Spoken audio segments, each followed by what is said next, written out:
வாங்க புரதச்சத்து நிறைந்த கொங்கு நாட்டு ஸ்பெஷல் முளைக்கட்டிய பச்சைப்பயிறு குழம்பு எப்படி வைக்கிறதுன்னு பார்ப்போம். அதுக்கு முதல்ல அடுப்பு ஆன் பண்ணிவிட்டு அடுப்பில் ஒரு வானல் வச்சு வானலில் 4 ஸ்பூன் எண்ணெய், 1 டீஸ்பூன் ஜீரகம், 1 டீஸ்பூன் கடுகு உளுத்தம் பருப்பு, 4 பச்சை மிளகாய், 2 கொத்து கருவேப்பிலை ஆட் பண்ணி நல்லா பொரிய விடுங்க. 12 பூண்டு பல் இடிக்கல்ல தட்டி ஆட் பண்ணி பூண்டை நல்லா வதக்குங்க. அது கூட 12 சின்ன வெங்காயம் இடிக்கல்ல தட்டி ஆட் பண்ணுங்கள்.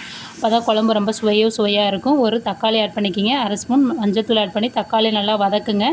தக்காளி வதங்கின பிறகு மசாலாத்தூள் ஆட் பண்ணிக்கலாம். 2 ஸ்பூன் குழம்பு மிளகாய்த்தூள், 1 ஸ்பூன் கொத்தமல்லி தூள், 1 ஸ்பூன் மிளகாய்த்தூள் ஆட் பண்ணிவிட்டு மசாலாவை நல்லா 2 நிமிஷம் வதக்குங்க.